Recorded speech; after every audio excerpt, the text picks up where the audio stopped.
Now we're going to do a little bit different with the blueprint since this is somewhat of a recap, right? So I asked Moose, out of all the things that we have gone through, right? What is something that we are going to bring in to 2023? What lessons? There's a lot of lessons that we've both learned based off just doing the podcast, but there's some that may be good for just this year or that season that we were covering it.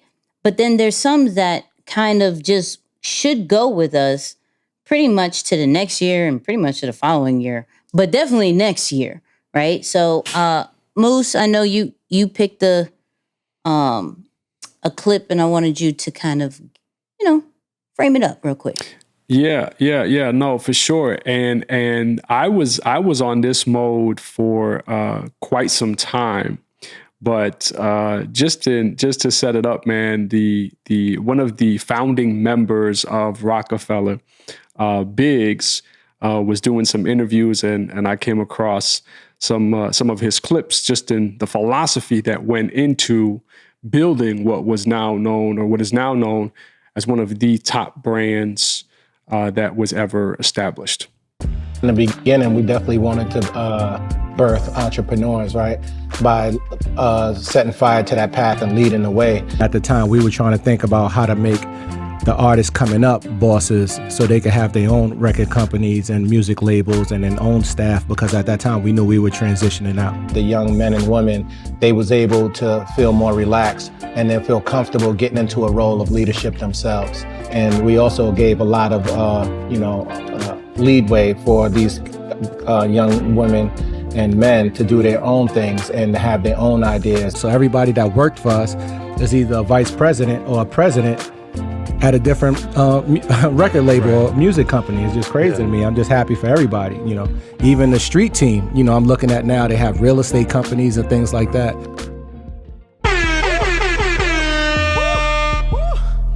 Yeah, I really wanted to highlight this because it completely transformed and even revolutionized my mind in terms of how I look at other people who are joining the team. I think there was a period where probably many of us thought about it this way, where you hire and you delegate the things that you don't want to do.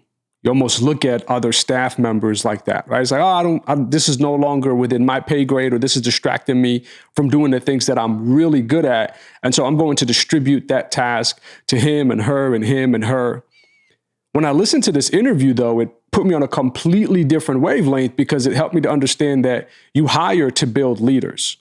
Mm-hmm. You hire to position people or develop people so that they can one day take over what you're currently doing at the highest level, become an extension or expand and scale what you're currently doing to the next generation or the next wavelength of whatever that may be.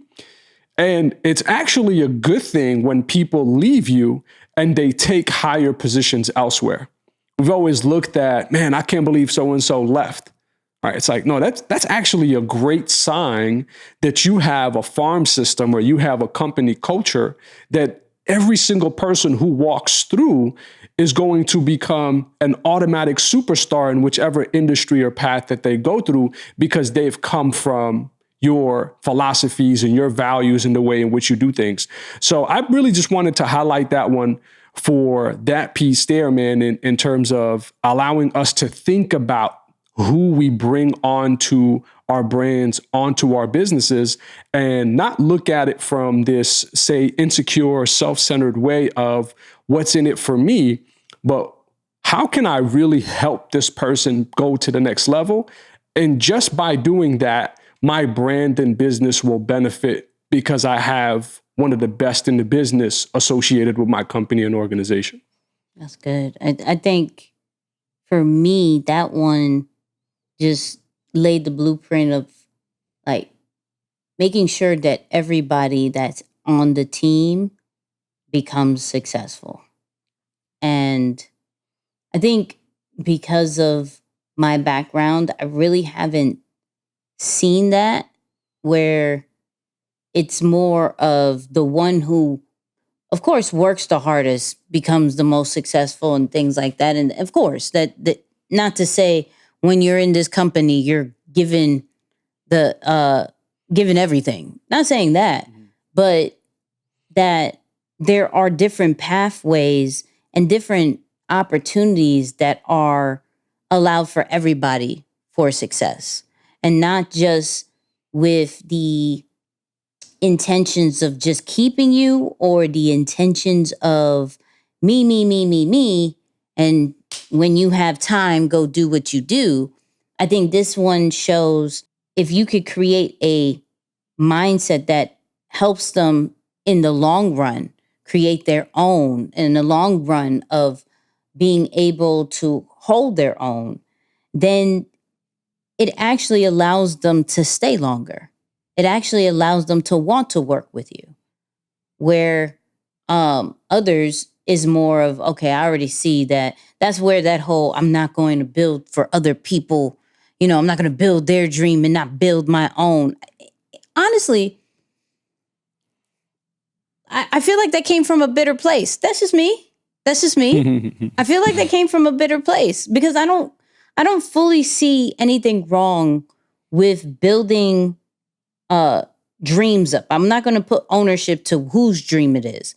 I think if you have a really good company, if you have a really good brand, the original dream becomes our dream, right? And our mission and what we need to do. It doesn't necessarily become into this person's vision and this person's dream because you're not necessarily taking the input and the care of other people. So with how he's talking about it is more like, I'm going to give you the opportunities. I'm going to show you from this level, but then show you how that's transferable to other levels and other things that you may need to do.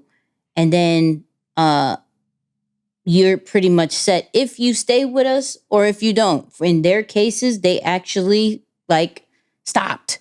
There was no more of Rockefeller. And those people who came out of him were still good because everything that they've learned from one situation was transferable to all the other things, some way in shape or form. So it's very important to learn about those transferable skills that can then apply to your own brand and business. Facts. Hey. So this next one is really hit home when we went over it because of the position that I was in. Because as most creators, we want to create, and then we understand the need of creating a business and making money and having that legacy and that whole nine. We're not out of 10 times, we just want to create. And when we create and we focus on creating, it's really dope, right? It's very hard to focus on creating and the business at the same time. So we had to bring back a clip from Issa Rae speaking about that because she is the queen of creative CEO of our time. So let's see what she said. How do you balance being a creative and a CEO? I hire well. That's how I balance it, honestly. And I trust who I hire. I don't think that it's possible to be a CEO, a great CEO and a great creative. I'm just gonna say that. I think that you need help and you need to, that balance that you achieve is in the people that you trust. Because I realize, for me, I have to be able to focus on one to be great, and both are full-time jobs. I have looked up in 1 year and realized, oh my gosh, I've only done business and I have not created anything new, and that makes me feel bad.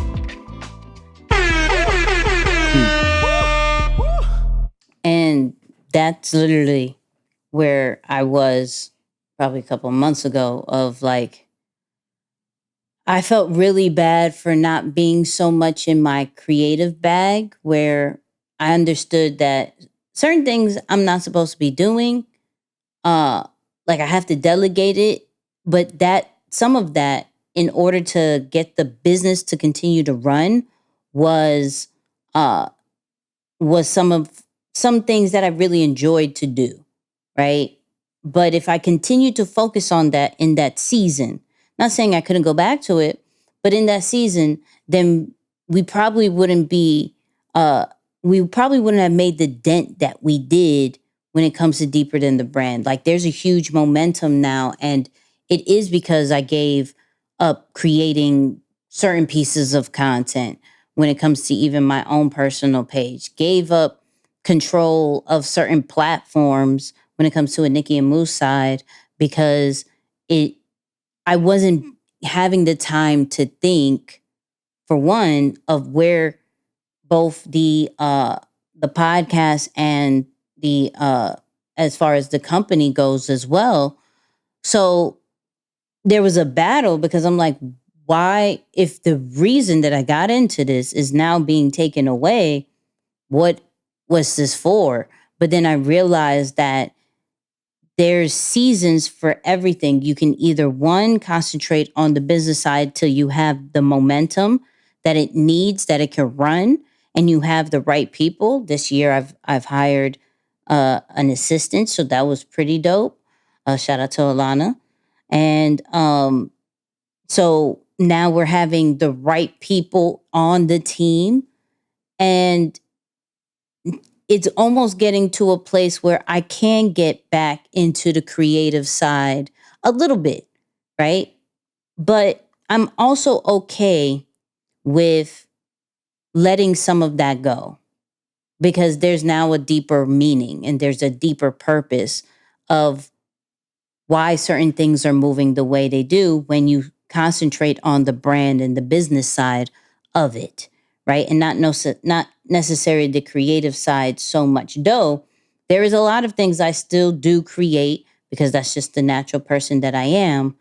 But I also understand that I can't get so engulfed in that if I'm trying to have impact with my brand and have a very successful business. So for 2023, I'm definitely going to find that balance of CEO creator, like business side, fun creative side, and finding that balance, finding that pockets, understanding that maybe this quarter, it got to be all about business still.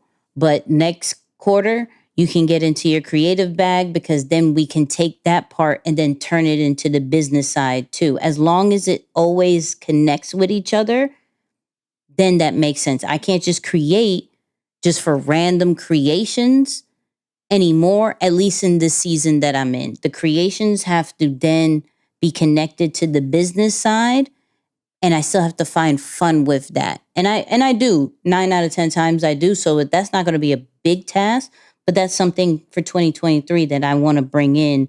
And there's a clip with Nip that also talks about, the importance of separating those tasks, right? And the creative side, because even he was struggling with that. You got to stop it yourself. You take your mind out of creative mode and you kind of get in mechanical mode. You listen to yourself, almost, like and then yourself. Yeah, and then you just doing rewind and playback. That type of thought process is different than like fishing for words and trying to like tap into a cadence. It's a different part of the brain. So it kind of conflict doing both. So I would just like try to not focus on the record part, have like a real setup process where it was like a 3-button thing, and try to stay tuned in to the delivery of the lyrics. So the last thing I'll say is that your creative side can get very distracted with the task and the business side.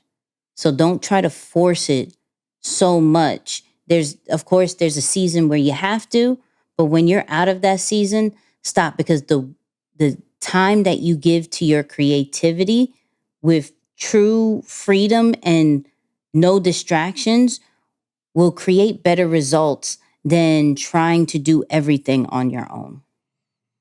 Man, yeah, that's so good. That's so good. I love the part that you spoke to, talking about the different seasons. And I think the piece to add to that is to not have the guilty association that comes with it, because you have to sacrifice one in a given season. And so if you're balancing the hat of CEO and creative, sometimes one does have to take the back seat, but don't beat yourself up for saying, man, I was in my CEO hat this month or this season, this quarter, and I feel terrible that I couldn't be a creative. I think in a lot of ways, it's the maturity of us almost coming to a level of awareness and recognizing that I'm just one person, though. I'm just one person, and I can work hard and I can push myself. And by all means, that is important. But you're going to get to a point where you're going to recognize some of it is just unsustainable. It's unrealistic, maybe not even completely worth it if you have to sacrifice so much of, say, your mental and physical well-being to try and push both at a very high level when you can do the thing that Issa Rae is saying in hiring smart. And it's one thing to hire those people, but it is a completely different thing to have the trust in them that they're going to do it or you're allowing them to do it.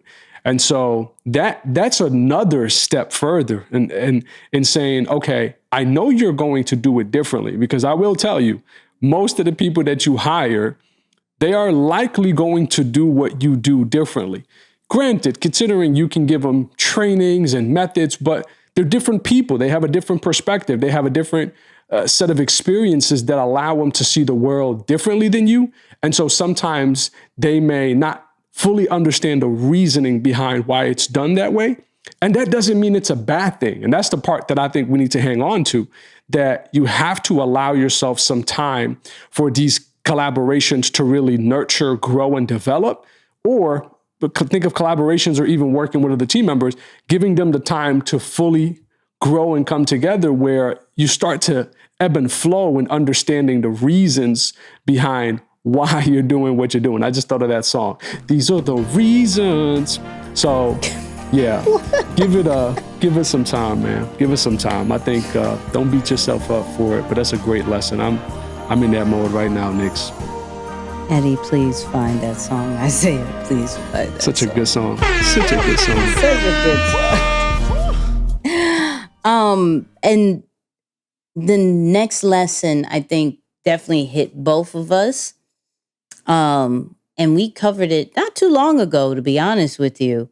But it's something that is stuck in my mind like 2 times, to be honest with you. And that is truly understanding the creator economy.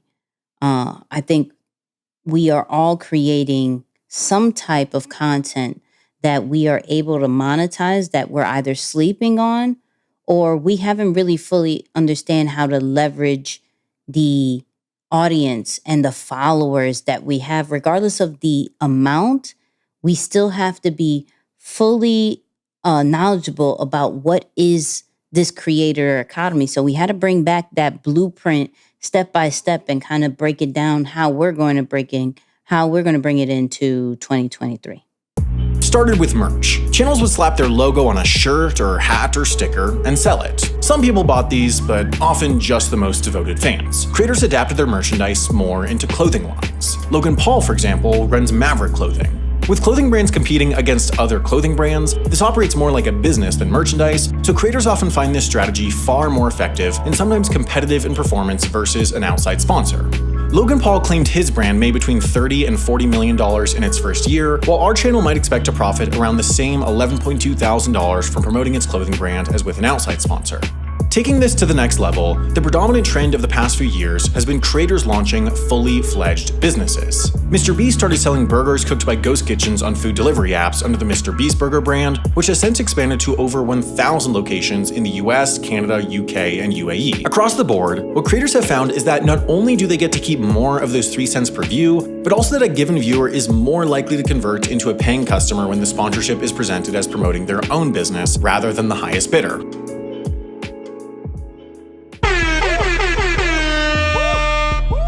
Listen, we'll start this because I don't. Man, this is honestly, I think that might have been the best clip of the year. And I know that may seem crazy. That is such a good in-depth breakdown of just a comparison of A to Z between how the two work together and where the creator economy is today. That's such a good clip.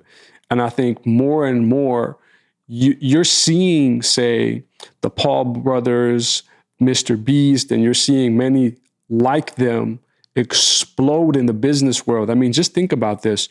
a YouTuber, someone who started on YouTube at 12 years old, has now $1 billion evaluation, or at least was offered that amount. That is bananas. Do you understand that? That's crazy to think about. And so it's funny, I had a friend sent me a clip from Patrick Bet-David, and shout out to Patrick Bet-David. We featured him on our podcast some time back, but he was saying that the most valuable skill set in today's economy, it's not the salesperson, it's not the person who can sell, but it's the person who can market. It's the marketer. It's the person who knows how to build trust and relationship with someone or an audience, and then, of course, get them to buy into the idea, the vision that they have for a select product or service. And so more and more, I think, watching this example between the Paul brothers and many others like them, this is the best time for you to put deposits into building that community of yours, really nurturing your audience and building a trustworthy relationship with them. The cool thing is the way marketing and branding has been taught for so long, and it's still this way, is that you have to start with a niche demographic, or there has to be a core select problem that you're solving. What we're seeing now is that you can get to a level where you can jump into other verticals. A YouTuber jumping into the hospitality industry and developing a chain of burger restaurants, right? That's unheard of really in the past in terms of marketing. You wouldn't really see it happen that way. We've seen it happen in collaborations where maybe you were on the face of, or you were on the box of a cereal, I don't know, something like that, right? With athletes and things of that nature.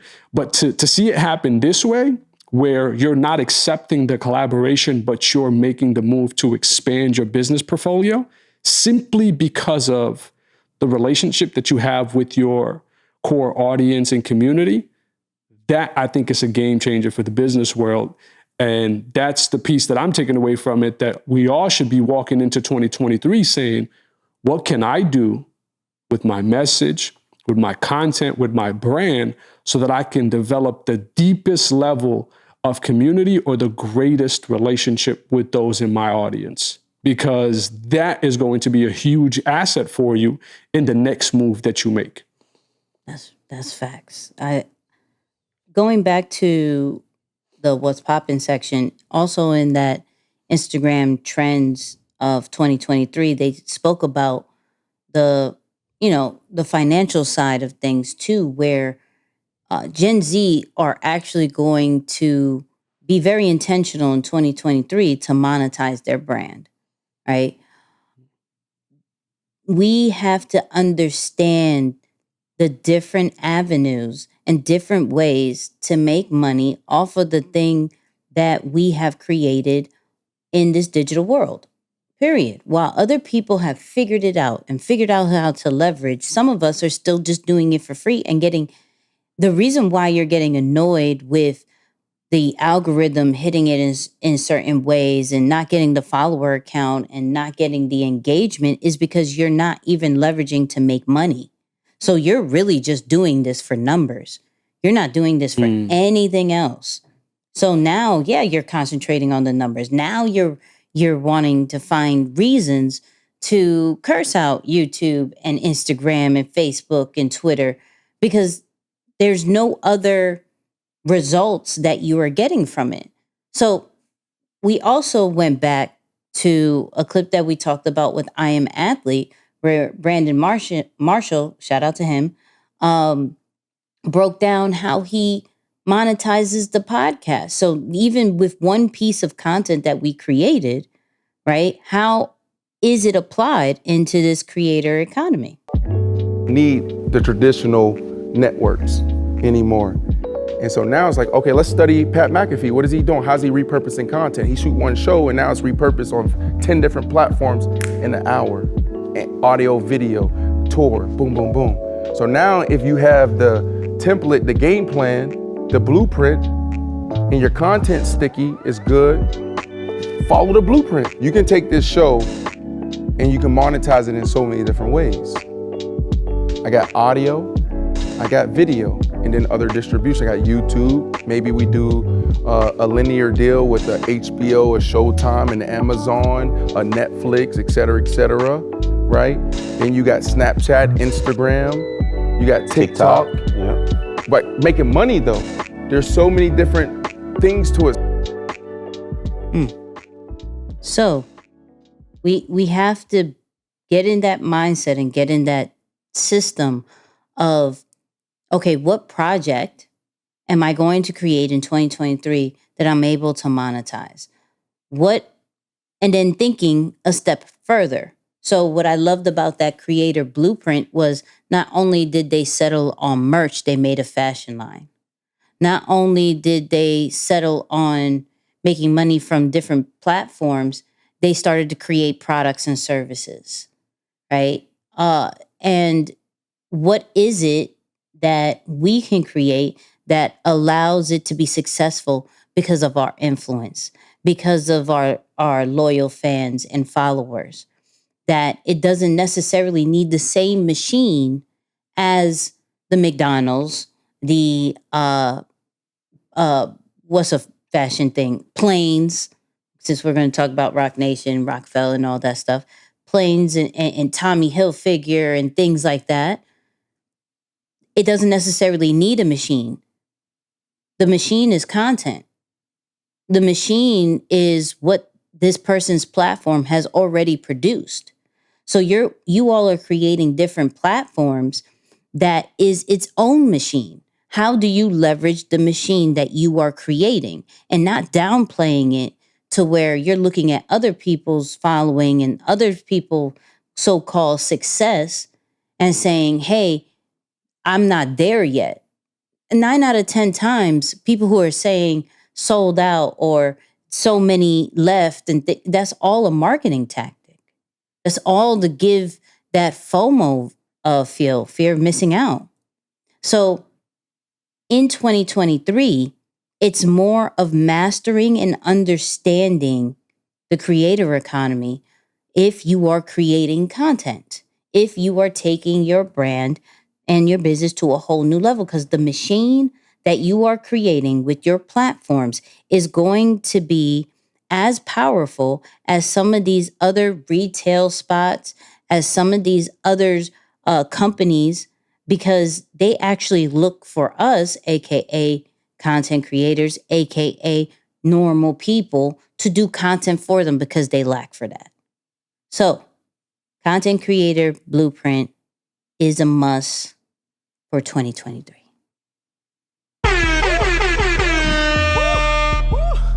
And of course, let us know. Y'all have listened to our podcast. Shout out to the new people. Get ready to binge on it. We've done about like 2 years or so. 2 years of podcasting. I don't know. It's a lot of episodes, over 100. So go check that out. Find some of your favorite clips. And what are you going to bring into 2023? What are you going to bring into the new year? And apply it to your brand and business. I mean,